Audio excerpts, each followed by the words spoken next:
Olá, começa agora o Espaço Livre. Hoje vamos falar sobre a síndrome de burnout, ou síndrome do esgotamento profissional, um distúrbio psíquico ainda pouco falado aqui no Brasil. Entre os principais sintomas, mudanças bruscas de humor, dificuldade de concentração, irritabilidade, cansaço excessivo, entre outras coisas, que de alguma maneira afetam a produtividade no trabalho. Aqui comigo está o Ricardo Monesi, especialista em medicina comportamental da Unifesp, que irá nos explicar melhor sobre essa doença. Obrigada pela presença, doutor. Eu que agradeço, Carol. Uma grande saudação a você, a todos os espectadores do programa. Um grande prazer estar aqui com vocês. Doutor, na abertura do programa eu já falei sobre alguns sintomas, né? Mas envolvem muitos outros, né? Muitos, Carol. O que hoje em dia nós pensamos, sabemos e é preconizado até pela Organização Mundial de Saúde. Nós devemos enxergar o ser humano como um ser multidimensional, que tem as suas questões biológicas, psicológicas e sociais. A síndrome de burnout hoje em dia ela afeta todas as dimensões, trazendo uma série imensa de perturbações e distorções de todas essas dimensões. Questões que embarcam doenças biológicas, como por exemplo, doenças do coração, uma probabilidade maior de ter eventos cardiovasculares, como infartos, como derrames. Nós temos questões psicológicas que remetem muito à pessoa que está sofrendo pela síndrome, a quadros de ansiedade, de depressão, de estresse, até quadros muito mais severos que podem se desenvolver no percurso da doença. E também temos a questão da socialidade da doença. A doença afeta a sociedade como um todo. Uma pessoa em burnout, muitas vezes, ela chega a transmitir alguns dos seus sintomas e a contagiar o ambiente de trabalho e muitas vezes até a sua família. E aí de um esgotamento e de um estresse profissional, essa questão laboral ela pode muitas vezes transcender o limite do seu escritório e invadir aí às vezes até a sua casa e a sua família. Quais são os gatilhos para o aparecimento da doença? Primeira coisa que nós falamos hoje em dia é a questão das pressões e das demandas, né? Nós temos hoje em dia um ambiente corporativo, ambientes que nós trabalhamos e estamos envolvidos e que exigem muito, independente da profissão. Nós temos metas, nós temos prazos, não é? Somos escravos dos relógios e de tudo que nós devemos muitas vezes perseguir, né? E muitas vezes, dentro de todo esse contexto, o que acontece? Nós esquecemos de olhar para nós mesmos. Nós queremos, muitas vezes, perseguir as metas e atingir as metas. Eu vou até com a liberdade aí, com, digamos, a licença poética, nós queremos bater as metas e muitas vezes nós apanhamos das metas, né? O nosso corpo apanha, a nossa psique apanha, a nossa sociedade apanha. Então o burnout ele vem como um produto de todas as pressões que são geradas. Uma coisa muito importante, Carol, para que o nosso telespectador se atende. Burnout é um esgotamento laboral. Mas hoje em dia você vê, por exemplo, muitas questões que abarcam estagiários que deveriam estar começando a sua vida profissional, já incorporando, entre aspas, o burnout não como uma síndrome ou uma doença que precisa ser tratada, mas muitas vezes como uma coisa natural, como uma coisa que espelha a sua dedicação. E, na verdade, isso é antinatural. Isso, na verdade, não é um gerador de saúde ou um indicador de performance ou desempenho. É alguma coisa que prejudica a nós e a nossa vida globalmente. No caso dos estagiários, eu acho que os jovens eles já entram no mercado de trabalho se cobrando muito, né? Se cobrando muito, e uma coisa que nós estamos observando quando falamos de burnout, Carol, é que infelizmente em algumas profissões o jovem ele já começa a ser talhado dentro da sua formação na graduação, dentro de um ambiente de muita pressão, dentro de um ambiente de muitas demandas. Então, como professor de faculdade de medicina e de outras áreas da saúde, né, nós muitas vezes vemos que o nosso aluno ele se cobra muito. Alunos que muitas vezes a gente pensa, dentro de um curso de medicina, de enfermagem, de fisioterapia. Não, ele vai se cobrar lá nos últimos anos. Não, ele começa já a se cobrar no primeiro ano. Né? Por exemplo, hoje em dia, trazendo para a profissão do jornalismo, onde as notícias elas não param, né? A gente vê o quanto que o jovem que está se formando, por exemplo, em jornalismo, ele já começa a enxergar esse ambiente, esse contexto, que muitas vezes pode afogá-lo. E ele pensa, poxa, se lá na frente eu posso vir a me estressar, eu acho que eu já tenho que estar acostumado agora. Né? A pressão vai fazer parte da minha vida. E dentro dessa questão de, já que a pressão lá na frente vai aparecer, eu já vou começar a incorporar agora. E aí é o ponto onde nós vemos o perigo e os riscos. Onde nós vamos para dentro dos hospitais e nós vemos cada vez mais jovens de 20 a 40 anos infartando. E isso é um problema de saúde pública mundial e que nos preocupa muito. Por quê? Porque o nosso jovem, ele já vem de um ambiente pressionado, né? Você vê até uma coisa que me chama muito a atenção, Carol, crianças que muitas vezes já dentro da infância, onde elas deveriam brincar e serem crianças, com agendas de executivos, né? E aí depois o papai e a mamãe perguntam, por que o meu filho é ansioso? Ah, ele tem transtorno de déficit de atenção e hiperatividade. Mas precisa ver se a hiperatividade não está vindo do berço. E se a hiperatividade não está fazendo parte de uma vida e que lá na frente, essa hiperatividade ela vai se transformar numa doença que queima o ser humano por dentro. Por isso que se chama burnout. E muitas vezes os pais acreditam que colocando os filhos em várias atividades, eles vão se desenvolver melhor, o que não é verdade, né? Porque eles saem do colégio, aí vai para o inglês, vai para a natação, a menina vai para o balé, aí tem judô, a criança não para nenhum segundo, aí chega em casa, ainda tem que fazer a lição de casa, é uma sobrecarga, né, para uma criança. Exatamente. E quando nós conceituamos o burnout, a primeira palavra que vem é sobrecarga. Sobrecarga do corpo biológico, sobrecarga do corpo psicológico, sobrecarga das questões sociais do indivíduo. Então nós temos crianças que, apesar de não trabalharem, mas já estão sobrecarregadas e entram num quadro de estresse. Quando se tornam estagiários na faculdade, já começam o burnout. E aí, enquanto profissionais já inseridos no mercado, infelizmente, exteriorizam a doença de diversas formas. Falando sobre as profissões, agora o senhor citou, né, a questão do jornalista, né, que está sempre ali com a notícia. Quais são as outras profissões propensas a terem a síndrome? A síndrome de burnout ela começou a ser estudada sobretudo nas profissões de área de saúde, né? Porque existe uma máxima dentro da área de saúde que infelizmente é uma realidade muito triste. Quem cuida não se cuida. E eis o grande problema, não é? Por quê?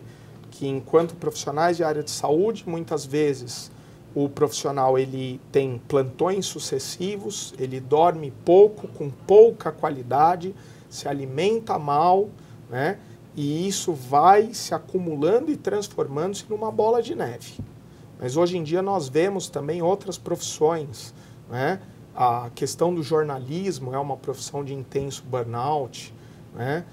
Muitas vezes as pessoas me perguntam, poxa, uma dona de casa pode entrar em burnout? Com certeza, né? Por quê? Porque ela tem de gerenciar uma casa, ela tem de gerenciar um filho, né? E hoje, com a questão das novas configurações familiares, nós não temos apenas donas de casa, nós temos donos de casa também, né? Nós vemos hoje em dia também, Carol, e é bem interessante comentar com o telespectador, burnout ocorrendo, por exemplo, nos atendimentos de telemarketing, né? Por causa das pressões, por causa das demandas. E uma coisa que é muito importante é não pensar em profissões específicas, mas pensar no quanto as profissões elas podem ser vulneráveis. Toda profissão que exige o mínimo de pressão ou que você tem um gestor que imputa uma carga muito grande, ele provavelmente vai fazer com que os seus colaboradores eles desenvolvam muitos dos seus sintomas e até a síndrome inteira. E existe algum perfil, né, predominante das pessoas atingidas? Você citou a questão das mulheres. Mulher acaba tendo dupla jornada, tem filho para cuidar, acaba sempre ficando mais sobrecarregada do que o homem, tem a casa para limpar. As mulheres, elas são mais propensas do que os homens?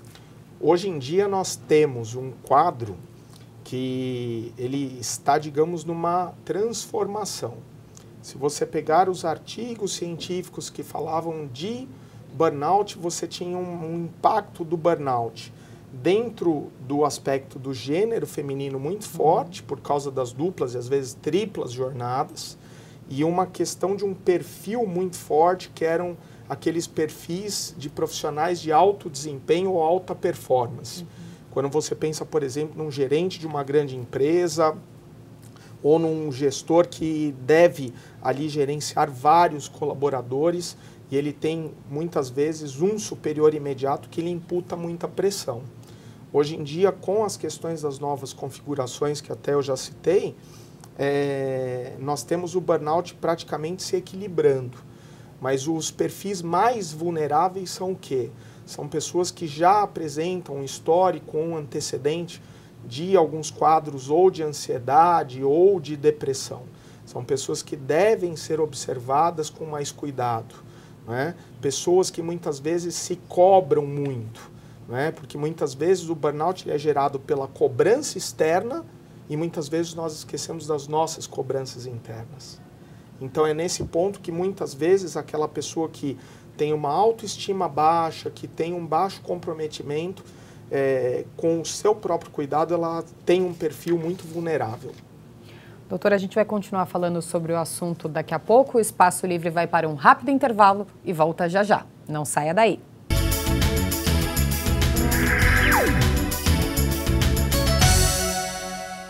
Estamos de volta com o Espaço Livre. Hoje falando sobre a síndrome de burnout. Continuo com o Ricardo Monese, especialista em medicina comportamental da Unifesp. Doutor, quando que a pessoa deve procurar ajuda? Nós temos pessoas que muitas vezes elas têm um sintoma extremamente forte da síndrome, né, que se sobrepõe a todos os outros. Por exemplo, uma pessoa que começa a ter um quadro de depressão exacerbado, exagerado, ou muitas vezes a pessoa ela começa a ter o conjunto repetido de vários dos seus sintomas que você já citou no início do programa, Carol. A pessoa ela deve procurar ajuda quando ela sentir que a vida dela está parando em função de todo o estresse que ela carrega do trabalho. Uma das coisas, um dos alarmes mais visíveis para isso é o quê? Quando ela está em casa, ela está, entre aspas, num ambiente relaxado e ela começa a ter aquele pensamento repetitivo sobre o dia de amanhã. O que eu tenho de fazer?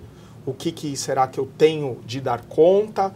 E muitas vezes a pessoa ela pega e ela sente um desespero tão grande que ela não sente vontade nem de dormir e se ela dorme ela não tem vontade de acordar.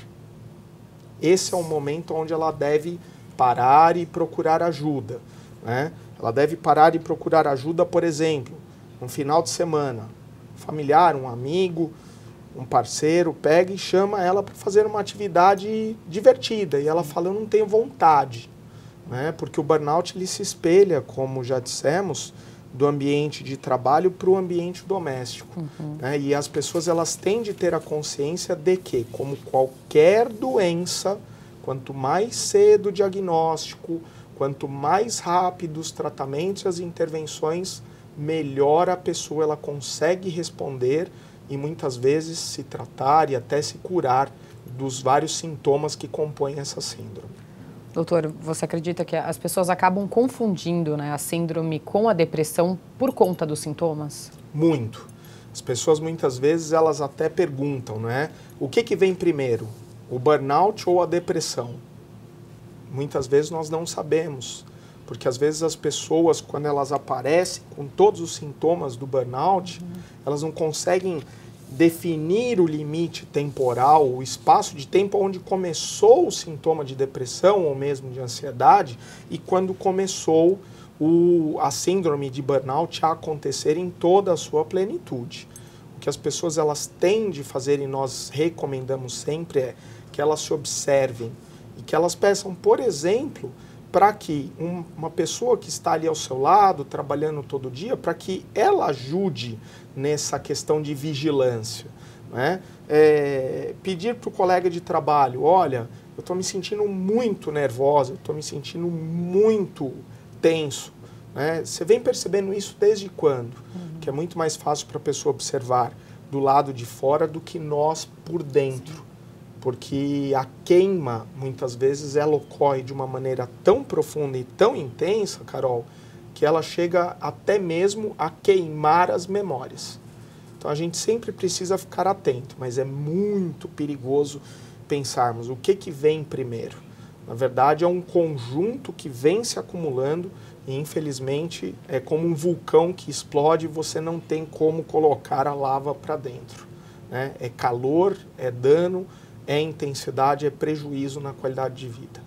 Como que a família, por exemplo, ou os amigos podem ajudar essa pessoa? Primeiro ponto, diálogo. Muita conversa, muita compreensão, muito acolhimento. Nós sempre falamos, a família ela desempenha um papel fundamental na questão de que ela deve compreender o momento da pessoa.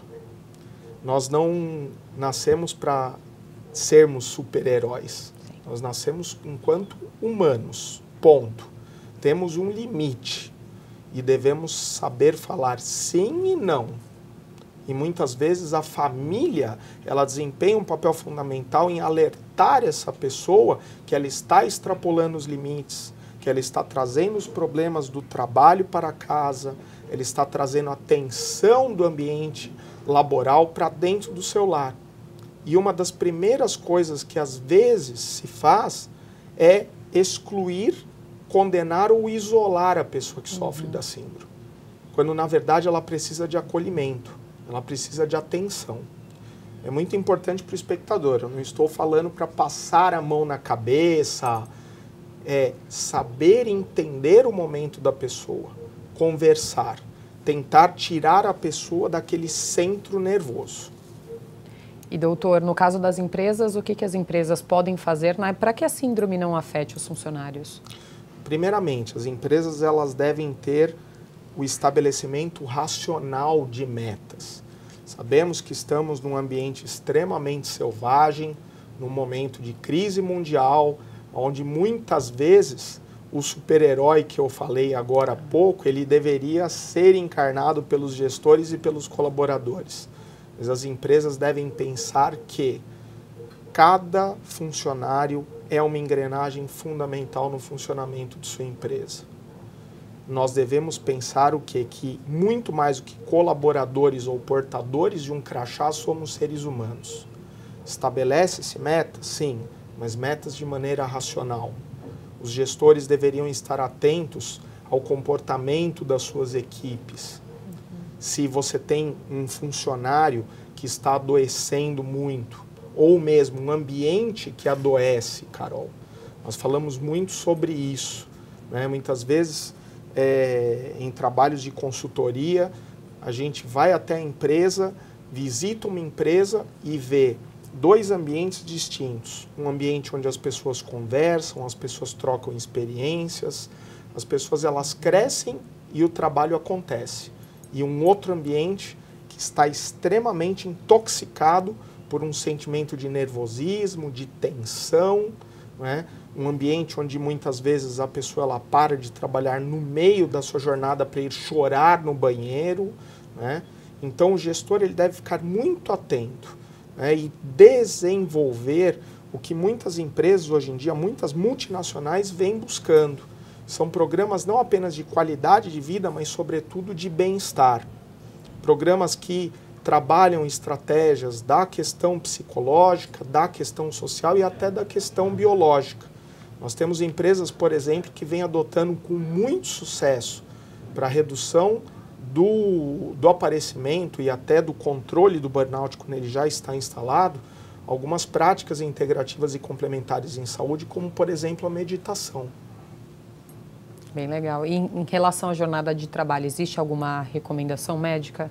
A recomendação seria a questão que nós já temos dentro de algumas leis trabalhistas, é claro que temos a variação aí de país a país, mas que sejam obedecidos os intervalos de descanso, né? Como professor eu falo para os meus alunos, o nosso cérebro, ele foi talhado para que você tenha uma atenção plena e dedicada em termos de 1h15 a 1h30, né? 1h15, 1h30, toma uma água, né? Descansa, né?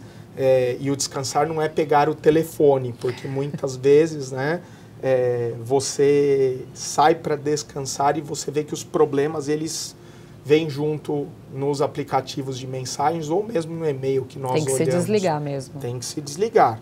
E a mesma questão, as empresas elas devem elaborar estratégias de minimização dos riscos e das vulnerabilidades. Respeitar o ser humano, sabendo que é melhor você ter uma meta racional e que pode ser cumprida do que uma meta irracional que vai trazer pressão e muitas vezes pode tirar aí de um grupo de trabalho 5, 6, 10 profissionais pelo burnout. Qual que é a relação entre o workaholic e a síndrome? O workaholic é aquela pessoa que é tão apaixonada pelo trabalho, ela é tão envolvida com a sua atividade, que ela muitas vezes ela não enxerga que ela está trabalhando demais. Entre aspas, é um viciado, é um obsessivo no trabalho, né? Aí nós temos a questão de um grupo que busca alta performance e alto desempenho, porque muitas vezes tem medo de ser demitido pela concorrência, né? E um outro grupo que realmente é apaixonado e que, assim, de uma maneira extremamente que nós podemos confessar, aí eu vou me confessar diante das câmeras também aos telespectadores, eu sou um workaholic porque eu sou apaixonado pelo meu trabalho enquanto docente.